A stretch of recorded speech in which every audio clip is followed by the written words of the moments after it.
Hello and welcome to this very special interview. He is one of the greats of our era, clearly one of the best white ball players we have seen, but today in a very different avatar, in the avatar of an analyst, in the avatar of having played with practically everybody who will feature in the WTC final. And of course, I will ask him about the resumption of the IPL because the whole of India wants to see this man play. Welcome, David Warner, to this very special interview. Thanks for your time. Thank you. The two countries, India and New Zealand, set for battle the WTC final, first ever World Test Championship. You have played with both Virat and Kane Williamson. You know them both. You've captained Kane in IPL. Set it up for me, please. I mean, the two of them as leaders, the two of them as players. How do you look at the two of them? Yeah, look, you look at two world-class batsmen, and then you look at the two world-class captains, and both average over 50. So do New Zealand have the upper hand? Do they have the warm-up? Do they get that sense of what's the conditions going to be like?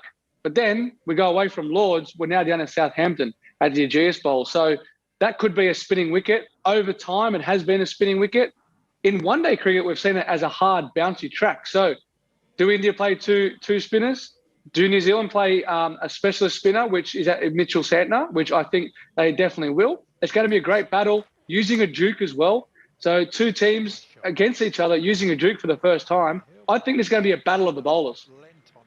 So take that, David, take that. I mean, you said battle of the bowlers with the duke ball. So on one side, it's probably going to be Bumrah, Shami. They're saying Ishant or Siraj, maybe even Siraj and the two spinners. On the other side, we have Bolt, Saudi, Jamieson. So rate the two attacks for me and set it up, please. Wow, you're giving me a very hard task there, Boria. The interesting question is going to be, do they play Jamieson or do they play Wagner?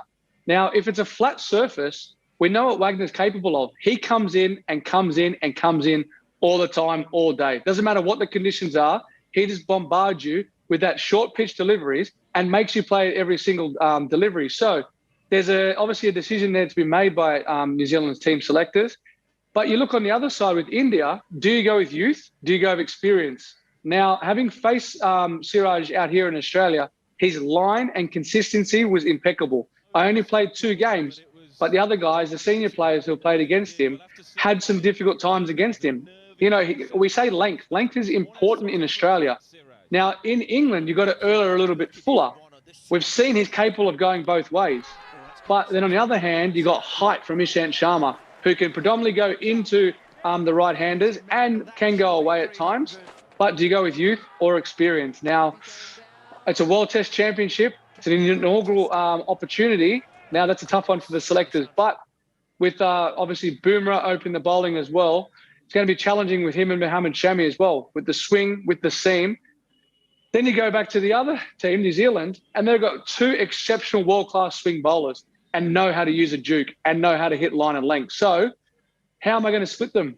I can't give you an answer. I cannot give you an answer. I can't be biased, but I think it's going to be an even contest.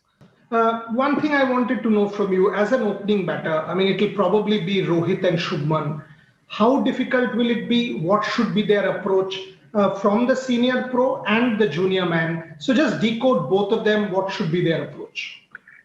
Yeah, look, I think you got 2 obviously quality players, and yet again, it's a situation with youth or experience. Now, from my perspective, when I played over in England, you've got the experience. So, someone like Rohit, his presence will make a stance. Him himself with, the numbers on the board, the consistency he always brings. He's got a great defence. Do you go youth, who we know Shubman can play the shots? He's played very well here. I think it was at the SCG against us. He's got the composure.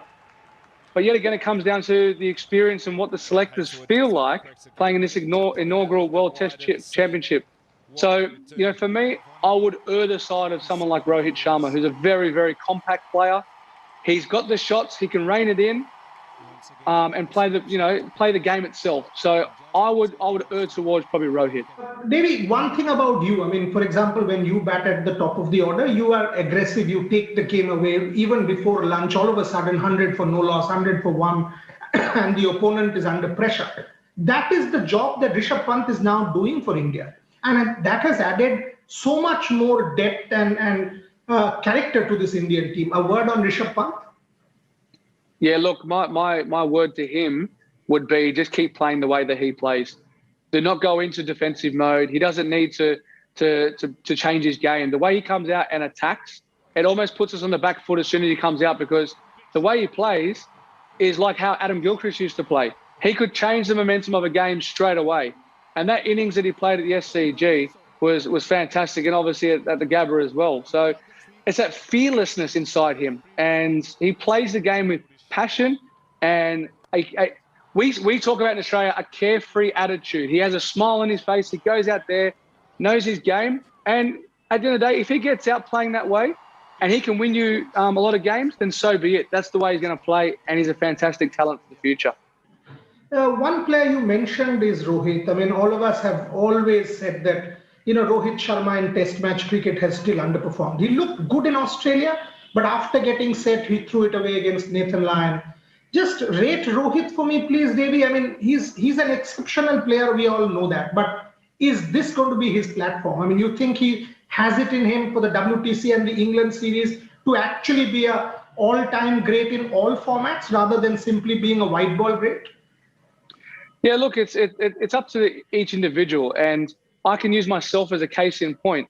You do get into your innings, you do get past 50, and you do feel like you can accelerate. And I think that comes with playing a lot of white ball cricket. And then when you play Test match cricket, you've got to try and switch your gears. And it took me a very long time to work that out. And I think, for Rohit, he will work that out. He's a world-class player. He scored, I think it's 3 or 4 double tons in ODI cricket. There's no reason why he can't go on to have these big performances. David, decode Virat for me, please, because you've played against him for ages. All of us know he's passionate, he's committed, he's a great, but also as leader, you've captained against him in IPL, international cricket. This is his sort of major opportunity to win an ICC trophy. That's the only thing missing. He wants to sort of stamp his mark as leader. Just analyze Virat at some length, because no one has been in your position. You are almost the same age, contemporary great, seen him from close quarters. So Virat for you? I think the number one thing with Virat is he's passionate. He's passionate, doesn't matter what team he plays in. Whether he's got the Indian hat on or he's got the Bangalore hat on, he just wants to lead from the front. And that's passion. That's passion to me. You don't score 2,700 and score 7,500 Test match runs if you're not a very good player. What he is a very, very good player, an outstanding player. And that's what he wants to bring to the table, whether it's training, whether it's his diets, whether it's on the field, whether it's around the team. I cannot fault him one bit. When you're an opposition team and you're playing against him, there's this aura about him when you're out there. It's like when I first came onto the ground and I was playing with Ricky Ponting. You're sitting in the change rooms, you look around and go, I cannot believe I'm sitting with these guys. And Ricky Ponting, a great of Australian cricket, is sitting right next to me. I'm about to walk out and play with him. That's the aura that he brings to teams. When you speak to other guys that have played in the RCB change room, they say the exact same thing. What you get on the field is what you get from each individual. When you're off the field, humble, respectful. He's those things on the field. But even better, when you're off the field and you get to chill out with each other, you get to see the gentle side of people. And, he's going to leave a great legacy behind. And, obviously trying to play 200 Test matches and reach where Sachin is, that could be a tough milestone. But if it's one person who could do that, and if he wants to keep playing that long, he might be able to achieve that.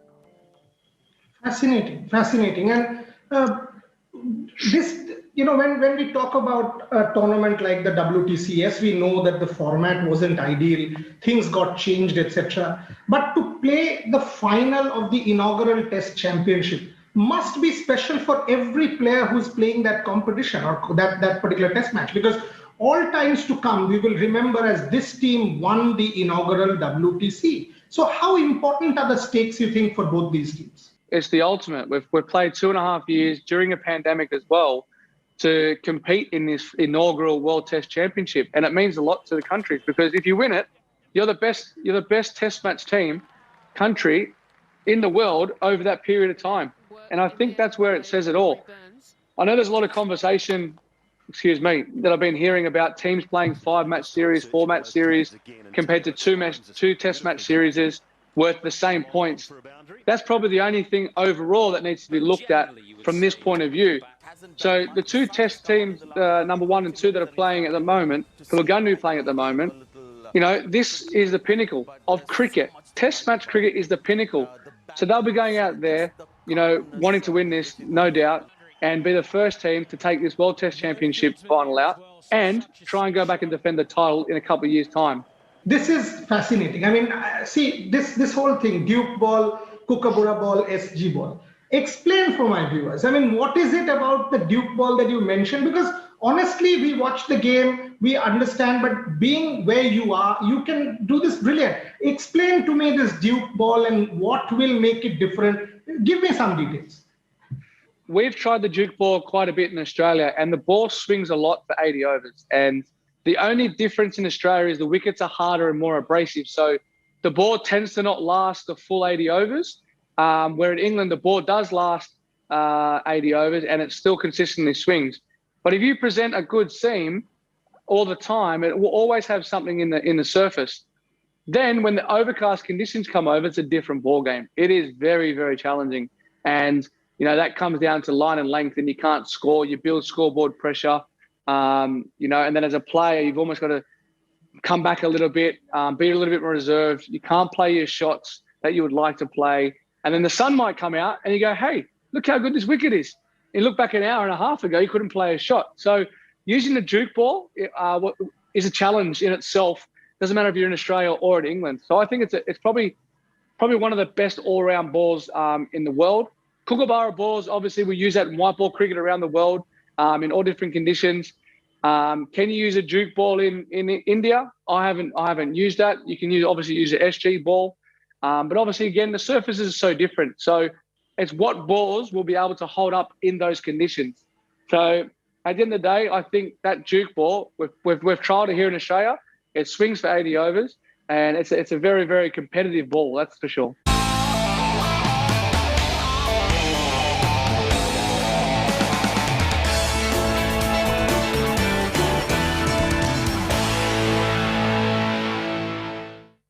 For more news and updates, log on to India Today.